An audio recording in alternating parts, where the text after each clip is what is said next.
வணக்கம் ஃப்ரெண்ட்ஸ். லட்சுமி அம்மா அவர்கள் எழுதிய ஒரு காவேரியைப் போல. அத்தியாயம் 2. ஹலோ.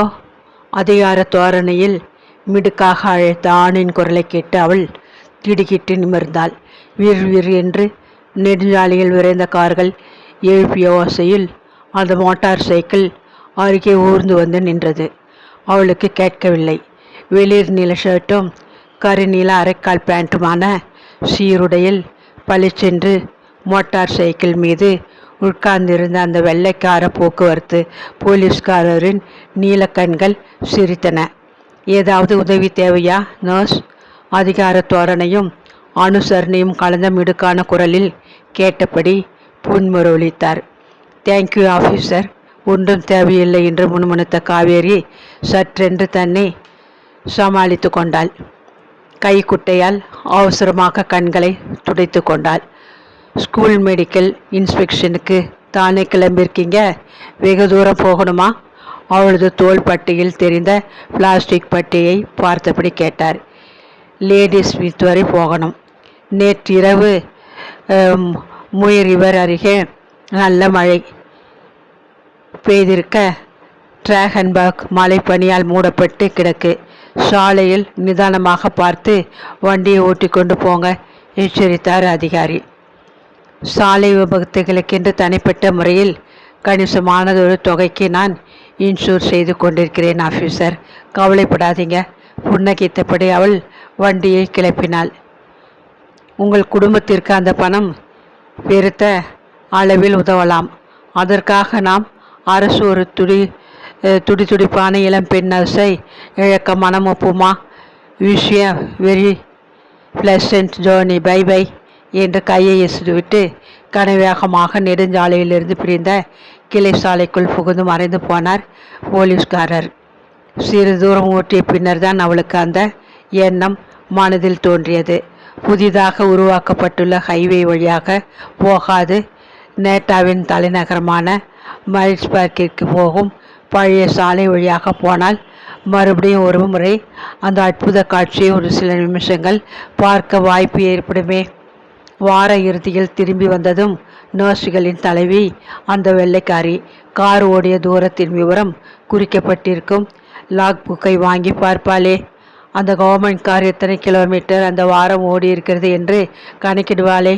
அவளுக்கு நேற்றால் சாலைகள் எல்லாம் மனப்பாடும்.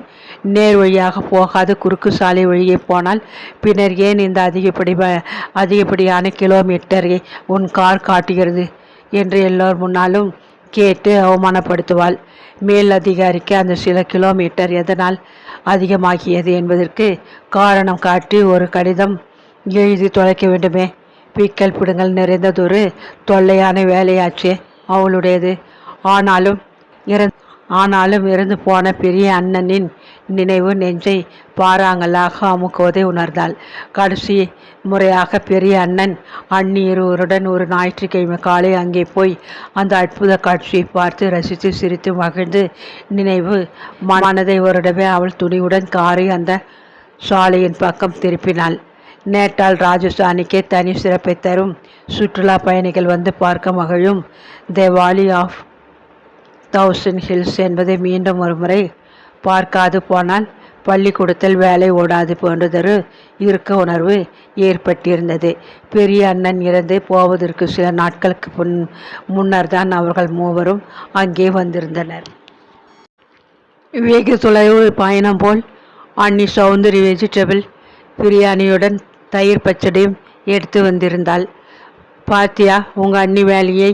கேப்டவுனுக்கு நாம் புறப்பட்டாப்புல சோத்து மூட்டையோடு வந்துட்டாங்க. ஏதோ கொஞ்சம் தூரத்திலே மேரிஸ் பார்க் இருக்குது. அங்கே என் மாமன் மகன் வீடு இருக்குது. அத்தை என்னை கண்டதும் சூடா மீன் குழம்பு வச்சு கறி கபாப் பண்ணிட மாட்டாங்களா? பெரிய அண்ணன் கலகலவென்று சிரித்த நினைவை நெஞ்சி நின்று உதற முடியவில்லை அவளால். அண்ணி சௌந்தரியும் அவளும் மட்டும்தான் அந்த வீட்டில் சைவ உணவுக்காரர்கள். மற்றவர்கள் அசைவ உணவு உட்கொள்கிறார்கள். அத்துடன் அண்ணன்மார்கள் இருவருக்கும் குடிப்பழக்கமும் உண்டு. பெரிய அண்ணன் ஓய்வு நாட்களில் மட்டும்தான் குடிப்பார். சின்ன அண்ணன் வேலையின் போதும் சரி வீட்டில் இருக்கும் போதும் சரி கொஞ்சம் தாகத்துக்கு போட்டுக்கொள்ளும் வழக்கம் உடையவர். காரை நிறுத்திவிட்டு காவேரி இறங்கினாள்.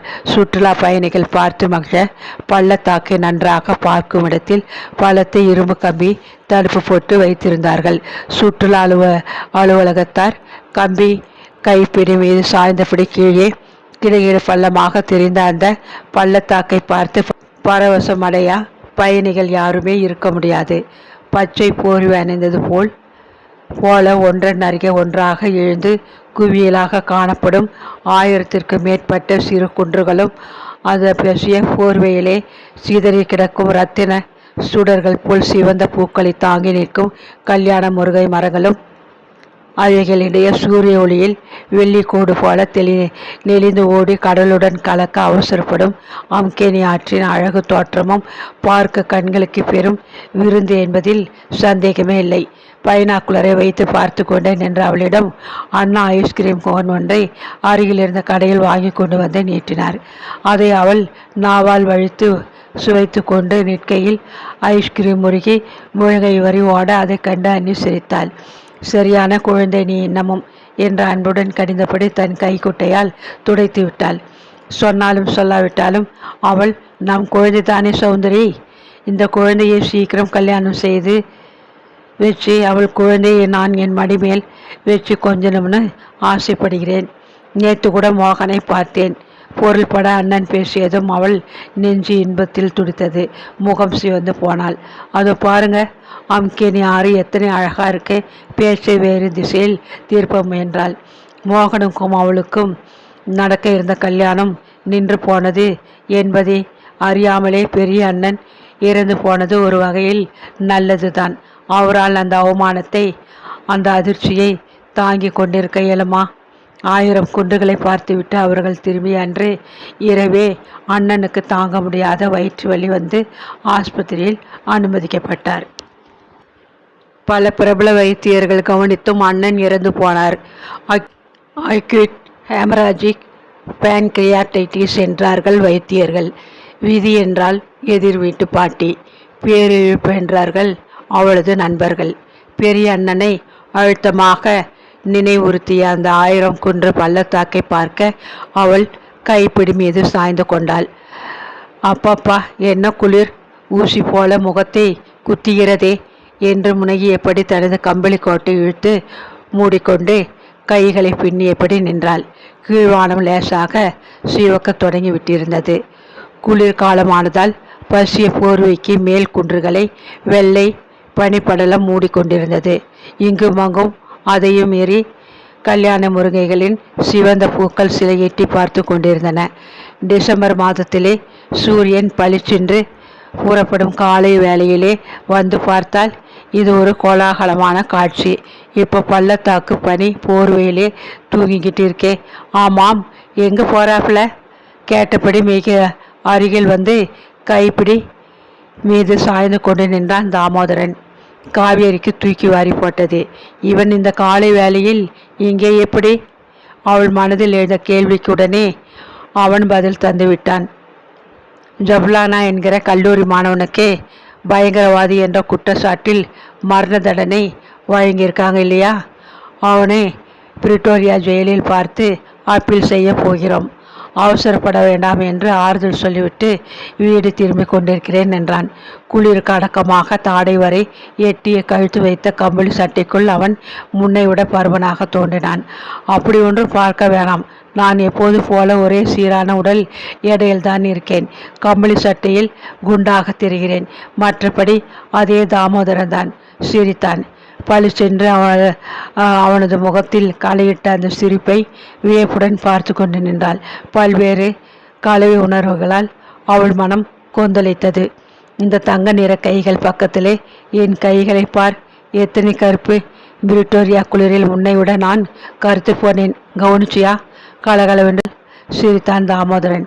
நிறம் கருப்பானாலும் கம்பீரமான தோற்றம், கலையான முகம், கனிவு நிறைந்த கண்கள், கூர்மூக்கின் கீழ் அழகான கட்டை மீசை, வரிசையான பற்கள், எல்லாவற்றையும் விட பிரபலமானதொரு வழக்கறிஞர், எஸ்டேட் ஏஜென்சி நடத்தி பணத்தில் புரள்கிறவன் என்கிற தகுதி. அவனை மணந்து கொள்ள அந்த ஊரில் பெண்கள் பலர் ஆவலுடன் கியூவில் நிற்பார்களே. தமக்குள் கருப்பு வெள்ளைன்னு வித்தியாசம் பாராட்டுகிற மனப்பான்மை இருக்கும்போது வெள்ளைக்காரர்கள் நிரப்பேதும் காட்டுகிறார்கள் என்று அவர்களை நாம் சாட என்ன உரிமை இருக்கு? சொல்லிக்கொண்டே சிகரெட் ஒன்றை எடுத்து பற்ற வைத்து கொண்டான். உனக்காக குடிப்பதை விட்டுவிட்டேன். நான் மாமிசம் சாப்பிடுவதை கூட நிறுத்தி விட்டிருந்தேன். ஆனால் என்ன பயன்? உன் சின்ன அண்ணிக்கும் அண்ணனுக்கும் ஏன் பெரியவருக்கு கூட என் நிறம் பிடிக்காமல் போயிடுச்சு. மோகனை போல கோதுமை நிறத்தில் உனக்கு மாப்பிள்ளை தேட ஆசைப்பட்டார்கள். கீழ்தட்டை அழுத்தி கடித்து கொண்டு கோபமாக ஆணை நிமிர்ந்து பார்த்தாள். உண்மை அதுவல்ல என்பது உங்களுக்கே தெரியும். மிஸ்டர் தாமோதரன் காலை வேளையில் தூர வேலைக்கு கிளம்பி கொண்டிருக்கும் போது என்னிடம் வம்பு சண்டை இழுக்கிறீங்க இல்லையா? ஏதோ ஒரு காரணம். அதை விட்டு தள்ளு. ரொம்ப தூரம் நீ போக வேண்டியிருக்கும். நேர் சாலையில் போகாது இப்படி இந்த வழி வந்ததுக்கு ஈடு கட்ட நீ ஏதாவது வழி செய்து லாக் புக் எழுதணும். கொஞ்சம் இரு என்று கையமர்த்தினான். அருகில் இருந்த கடையில் ஒரு பெரிய சாக்லேட் கட்டியை வாங்கி கொண்டு வந்து அவளிடம் நீட்டினான். ஆல்பேனி சாக்லேட் உனக்கு பிடிக்கும் என்பதை நான் மறக்கலை. அதில் உள்ளது போல கசப்பும் இனிப்பும் நிறைந்ததுதான் வாழ்க்கை. சிலருக்கு ஒரே இனிப்பாக வாழ்க்கை அமைந்து விடுகிறது, சிலருக்கு முடிக்காது. அவளிடம் அதை கொடுத்தான். வழியில் தூக்கம் வந்தால் ஒரு வில்லலை ஒடிச்சு வாயில் போட்டுக்கொண்டு மென்று தின்றபடி வண்டியை ஓட்டு. தூக்கம் கலைஞ்சு போயிடும். Thanks mister Damodaran. அதை அவள் பெற்றுக்கொண்டாள். எனக்கு இந்த மிஸ்டர் பிடிக்காது. நீ எப்பொழுதும் என்னை தாமு என்று நட்புரிமையோடு கூப்பிடலாம்னு சொல்லியிருக்கேனே, ப்ளீஸ் என்றான். துயரமும் வெட்கமும் நெஞ்சை உணர்க்க அவள் மௌனமாக முறவெளித்தாள். உங்கள் அம்மா இறந்த போது என்னால் சாவுக்கு வர முடியலை. புரிஞ்சுக்குவீங்கன்னு நினைக்கிறேன் தாமு. அரசியல் கோதாவிலே குதிச்சிருக்கிற என்னை சதா சிஐடி கண்காணிச்சுக்கிட்டு இருக்காங்க. அரசு ஊழியரான நீ என் வீட்டுக்கு வர்றது சாத்தியப்படாது, புரிகிறது. மேலும் சாவுக்கோ வாழ்வுக்கோ பெருத்த கூட்டம் போட்டு ஆர்ப்பாட்டம் செய்கிறது எனக்கு பிடிக்காது. அம்மாவை அமைதியாக அனுப்பி வைத்து விட்டேன். மெல்லியதாக சிரித்தான் அவன்.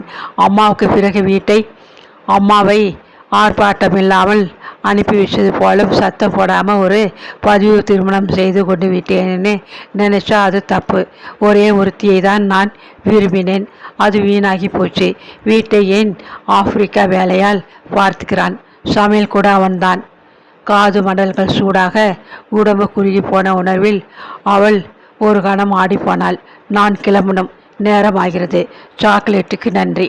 அவனை நிமிர்ந்து பார்க்க துணிவென்றி வேகமாக திரும்பி காரில் ஏறிக்கொண்டு விரைவில் கிளம்பினாள். தாமோதரன் அவளை நேசித்தான். திருமணம் செய்து கொள்ள ஆசைப்பட்டான். துணிந்து அவளது அண்ணனிடம் கேட்டான். அண்ணன்களுக்கு தாமோதரனின் அரசியல் கொள்கைகள் பிடிக்கவில்லை, மறுத்தனர். அவளுக்கு மோகன உருவத்தில் பெரிய ஈர்ப்பு இருந்தது, மறுத்துவிட்டாள். ஆனால் மோகன் அவள் மனதை எப்படி உடைத்து விட்டான்? கிர்ரென்று வண்டியை ஒட்டி கொண்டு போனவள் சடக்கென்று ஒரு ஓரமாக உடைத்தாள். பிளடி ஃபுல் என்று வேகமாக அவள் கார் மீது ஊராயும் வண்ணம் வண்டியை ஓட்டிய ஒரு வெள்ளைக்காரன் அவளை பார்த்து உரிமைய போது அவள் கைகளும் கால்களும் நடுங்கின. ஒரு பெரு விபத்திலிருந்து மயிறு இடைவெளியில் தப்பியிருக்கிறாளே. மோகனை பற்றி சிந்திக்காது தன் வேலையை பற்றி நினைப்போடு இனி எச்சரிக்கையாக வண்டியை ஓட்ட வேண்டும் என தன்னை ஒருவாறு சமாளித்து கொண்டு மேலே வண்டியை ஓட்டி கொண்டு போனாள்.